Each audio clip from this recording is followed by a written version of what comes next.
हाँ तो नमस्कार बच्चों, कैसे हो आप लोग सभी। आई होप आप लोग अच्छे होंगे, अपनी पढ़ाई को अच्छे से कर रहे हैं। तो देखिए, आज के इस वीडियो लेक्चर में हम लोग क्या करेंगे कि अलस कथा का जो पार्ट है उसको हम लोग पढ़ने वाले हैं, ठीक है। क्योंकि इससे पहले मैंने आप लोग को मंगलम का जो पार्ट है उसको भी पढ़ाया है, उसके बाद फिर उसका ऑब्जेक्टिव और सब्जेक्टिव करा दिया है, ठीक है। उसके बाद फिर जो पाटलिपुत्र वैभव है उसको पढ़ाया है, उसके बाद फिर उसका जो ऑब्जेक्टिव और सब्जेक्टिव है वो भी करा दिया है, ठीक है। तो आज के इस वीडियो लेक्चर में हम लोग क्या करेंगे कि अलस कथा को पढ़ने वाले हैं, ठीक है।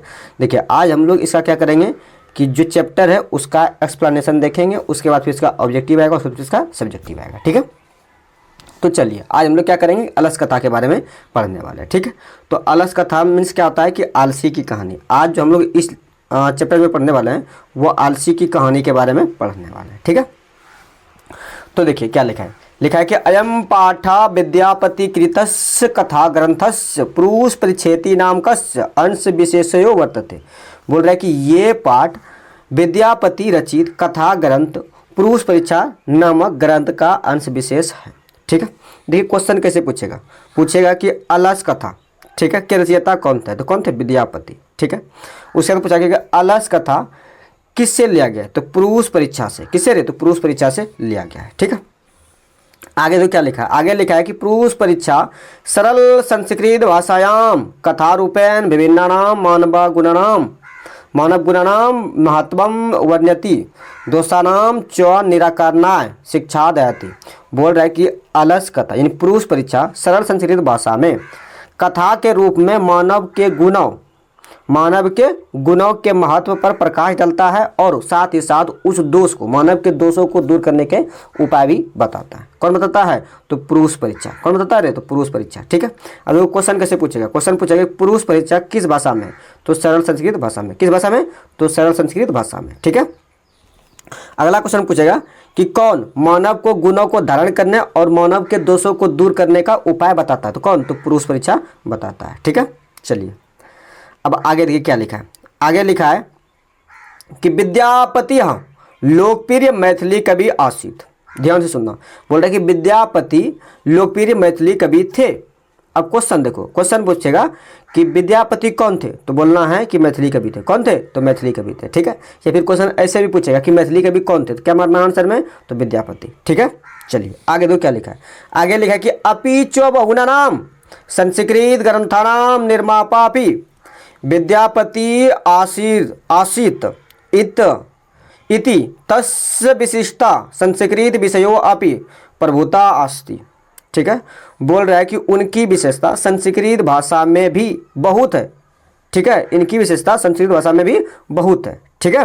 मतलब संस्कृत भाषा में विद्यापति की विशेषता बहुत है और संस्कृत भाषा में विद्यापति ने अनेकों ग्रंथ लिखा है, ठीक है। आगे तो क्या लिखा है, आगे लिखा है कि प्रस्तुत पाठे अलस्य नामकस्य दोषस्य निरूपणे व्यंग आत्मिका कथा प्रस्तुता विद्यते नीतिकारा आलस्यम रिपुरूपम मान्यते, ठीक है। बोल रहा है कि इससे साबित होता है प्रस्तुत पाठ में आलस्य दोष है। इस प्रस्तुत पाठ में जो ना दोष जो है वो आलस्य, ठीक है। दोष क्या है, तो आलस्य, ठीक है। इसे साबित करने के लिए व्यंग्यात्मक कथा प्रस्तुत किया गया है। नीतिकार लोग आलस्य को क्या मानते हैं, तो शत्रु मानते हैं, ठीक है। पूछेगा क्वेश्चन कि नीतिकार अलस को क्या मानते हैं, तो शत्रु, ठीक है।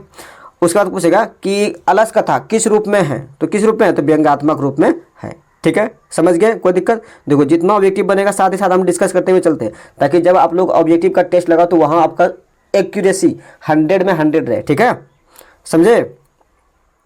चलिए आगे देख क्या लिखा है। आगे लिखा है कि आसीत मिथिलायाम विरेश्वरो नाम मंत्री। बोल रहा है कि मिथिला में विरेश्वर नाम का एक मंत्री था। अब क्वेश्चन सुनो, पूछेगा कि मिथिला के मंत्री कौन थे, तो आंसर में क्या मारना है, विरेश्वर, ठीक है। अगला क्वेश्चन इसी से रिलेटेड पूछेगा कि विरेश्वर कहाँ का मंत्री था, तो कहाँ का, तो मिथिला का, ठीक है। चलिए आगे देखिए क्या लिखा है। आगे लिखा है कि सा च स्वभावदात दानशीला कारुणिकस्य सर्वेभ्य दुर्गतेभ्य अदथ्यभ्यश्च प्रत्ययम इच्छा भोजनम दाप्यति। बोल रहा है कि वो स्वभाव से दानशील थे, कारुणिक थे और वो सभी दानहीन दुखियों तथा अनाथों को प्रतिदिन इच्छानुसार भोजन देते थे। कौन देते थे, तो जो मिथिला के मंत्री थे, कौन, विरेश्वर, ठीक है। क्वेश्चन पूछेगा कि स्वभाव से दानशील कौन थे, तो क्या मारना आंसर में, विरेश्वर। अगला क्वेश्चन पूछेगा कि कौन प्रतिदिन अनाथों, दुर्गतियों एवं दानहीन को भोजन देते थे। कौन देते थे? तो मिथिला के मंत्री जो थे वो कौन थे? वीरेश्वर। वही प्रतिदिन अनाथों को, उसके बाद दुखियों को, दीनहीनों को मतलब भोजन प्रतिदिन देते थे। ठीक है, आगे देखो लिखा है कि तत्मध्ये लवस्य उपन वस्त्रो दापयति यत। बोल रहा है कि वह आलसियों को अन्य वस्त्र देते थे। ठीक है, वो देखो भोजन तो देते ही देते, लेकिन उसके साथ वो वस्त्र भी देते थे। ठीक है, चलो उसके बाद पूछेगा कि आलसियों को कौन अन्न और वस्त्र देते थे? तो कौन देते थे? वीरेश्वर। कौन देते थे? वीरेश्वर। ठीक है, चलो अब यहाँ देखो क्या लिखा है, श्लोक लिखा है निर्गतिनाम च सर्वेशाम आलसा प्रथमो मत किंचिन क्षमता कर्तुर जठेरना अपि वही ना। बोल रहा है कि दुखी मनुष्य में पहला स्थान आलसियों का होता है। ठीक है, दुखी मनुष्य में पहला स्थान क्या किसका होता है? तो आलसियों का होता है। ठीक है, उसके बाद इनका मुख्य सिद्धांत भूखे रहना अच्छा है लेकिन कोई काम नहीं करना है, अर्थात आलसी लोग पेड़ की आग सह लेते हैं किंतु परिश्रम नहीं करना चाहते हैं। ठीक है, देखो कितना आलसी लोग है।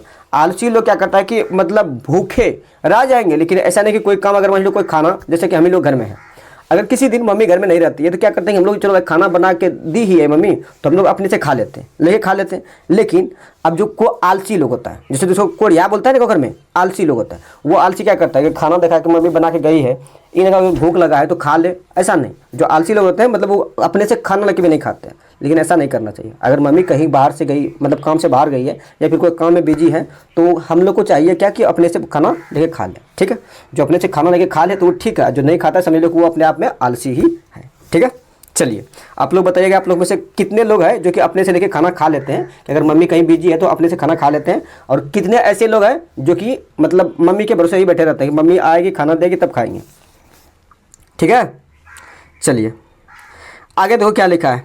आगे लिखा है कि तत्त अलस्य पुरुषाणाम तस्त्रेट लाभ्यम श्रुत्वा बह वस्तुंद परिमार्जस्त्रा वर्तुलिभुवायत।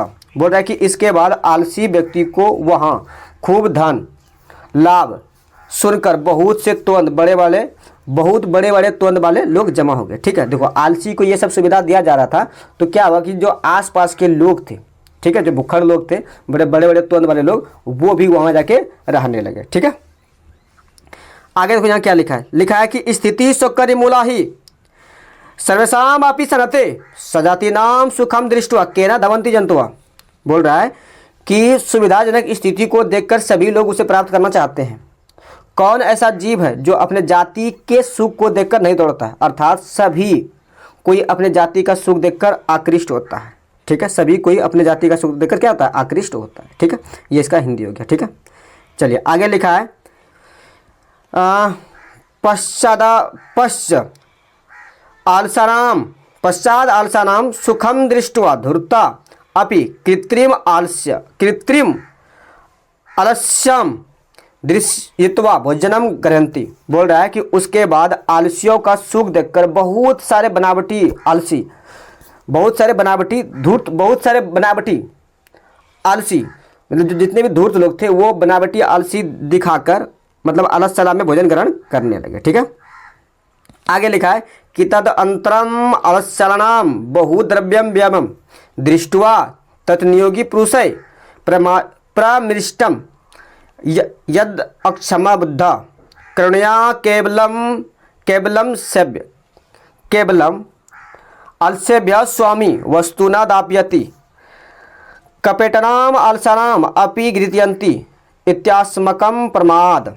बोल रहा है कि इस बीच आलसियों पर अधिक खर्च को देखकर राजपुरुषों के द्वारा, यानी जो राजकर्मी थे उसके द्वारा विचार विमर्श, यानी बुद्धि से क्या बुद्धि से हीन पर दया करके स्वामी द्वारा केवल आलसियों को वस्तु दी जाती थी। कपट से आलसीहीन भी वस्तुएं पाते थे। ये हमारे आलस्य है। ठीक है, मतलब क्या होता है कि देखो क्या बोला कि होता है ना कि जो धूर्त लोग थे, जब देखो सुख सुविधा मिलने लगा था तो क्या हुआ कि उससे अलग सलाह का खर्च बढ़ने लगा। ठीक है, जब अलग सलाह का खर्च बढ़ते हुए देखा तो तत्नियोगी पुरुषों ने विचार विमर्श किया। अब विचार विमर्श क्या करता है कि आगे देखना। ठीक है, विचार विमर्श करने के बाद क्या करता है वो आगे देखना। ठीक है, आगे लिखा है कि यदि भवती तद अलस पुरुषाणाम परीक्षाम कुरुमत इति परामर्श सुप्तेषु आलस्यानाम अलसलनायाम तत्नियोगी पुरुष वहीना दापयित्वा निरूपयामासु। देखो, आलसियों, उन आलसहीनों की जांच की जाए, ऐसा विचार सोए अवस्था में आलसियों के घर में आग लगाकर जांच करता है। ठीक है, देखो, जब देखा कि आलस का खर्च बढ़ने लगा तो जो तत्नियोगी पुरुष थे उन्होंने विचार विमर्श किया। ठीक है, तो विचार विमर्श करने के बाद क्या किया कि जब सभी आलसी सो रहे थे तो उस समय क्या किया कि अलसला में आग लगा दिया गया, अलसला में आग लगा दिया गया। ठीक है, देखो क्वेश्चन कैसे पूछेगा, क्वेश्चन पूछेगा कि अलसला में आग किसने लगाई थी, किसने लगाई थी, तो तत्नियोगी पुरुषों ने। ठीक है, दूसरा क्वेश्चन पूछेगा कि अलसला में आग कब लगाई गई थी। ठीक है, तो जब देखो, जब सभी आलसी सो रहे थे तभी अलसला में आग लगाई गई थी। ठीक है, चलो आगे देखो क्या लिखा है। आगे लिखा है कि तत्गृही लग्नम प्रवृद्धम अग्निम दृष्टवा धूर्तवा सर्वे पलायना। ठीक है, अग्नि को देखकर जितने भी धूर्त लोग थे सभी लोग क्या हो गए, भाग गए। ठीक है, अग्नि को देखकर जितने भी धूर्त लोग थे सभी क्या हो गए, भाग गए। ठीक है, देखो आगे क्या लिखा है, फिर लिखा है कि पश्चात आलसा अपि प्लाश्चिता। ठीक है, मतलब इसके बाद आलसी लोग ही, जो धूर्त आलसी थे वो भागे, बाकी बात आलसी लोग ही बचे। ठीक है, जितने जो मुख्य आलसी थे वही बचे। ठीक है, अब देखो आगे क्या लिखा है। आगे लिखा है कि चत्वारा पुरुषा तत्रैव सुप्ता परस्परम अलपयंती। चार पुरुष वहीं सोए रहे और आपस में बात करते रहे। अब बात क्या कर रहा है वो देख, सुनना। बोल रहा है कि प्रथम पुरुष बोला कि अहो कथियम कोलाहला। पहला आलसी बोला कि ये कैसा हल्ला है। दूसरा बोला तर्कयते यतस्मिन् गृहे अग्निर्लग्नो अस्ति। दूसरा आलसी बोला कि लगता है कि घर में आग लगी है। ठीक है, लगता है कि घर में आग लगी है। अब तीसरा बोलता है कि कोई धार्मिक पुरुष नहीं है जो कि हम लोग के ऊपर भीगा हुआ वस्त्र या कंबल डाल दे। ठीक है, ये कौन बोला, तीसरा आलसी। ठीक है, चौथा बोलता है कि अरे बोलने वालों कितना बोलते हो, चुप नहीं रह सकते हो क्या, ये चौथा बोला। ठीक है, अब इसको एक बार फिर से बोलते हैं ताकि इसको देखो, ऑब्जेक्टिव में पूछता है और सब्जेक्टिव में पूछता है। ठीक है, देखो अलसला में आग लगने के बाद जो मुख्य चार आलसी थे वही बचे। ठीक है, पहला आलसी बोलता है कि ये कैसा हल्ला है। दूसरा बोलता है, पहला बोलता है कि ये कैसा हल्ला है। ठीक है, दूसरा बोलता है लगता है घर में आग लगी। दूसरा क्या बोलता है कि लगता है घर में आग लगी है। ठीक है, तीसरा बोलता है कि कोई धार्मिक पुरुष नहीं है जो कि हम लोगों के ऊपर भींगा हुआ कंबल उड़ा दे या भींगा हुआ वस्त्र उड़ा दे, ये तीसरा बोला। चौथा बोलता है कि अरे बोलने वालों कितना बोलते हो, चुप नहीं रह सकते हो क्या, ये चौथा बोलता है। अब देखो क्वेश्चन कैसे पूछेगा, क्वेश्चन पूछेगा कि पहले आलसी ने क्या कहा था। तो पहले आलसी ने कहा था कि ये कैसा हल्ला है। उसके बाद पूछेगा कि दूसरे आलसी ने क्या कहा था। तो बोलना है दूसरे आलसी ने कहा था कि लगता है घर में आग लगी थी, या फिर ऐसे पूछेगा कि लगता है घर में आग लगी थी, किस आलसी ने कहा था, तो दूसरे आलसी ने। ठीक है, उसके बाद क्वेश्चन पूछेगा कि कोई धार्मिक पुरुष नहीं है जो हम लोगों के ऊपर भिंगा हुआ वस्त्र या कंबल उड़ा दे, ये किस आलसी ने कहा था, तो किसने कहा था, तो तीसरे आलसी ने।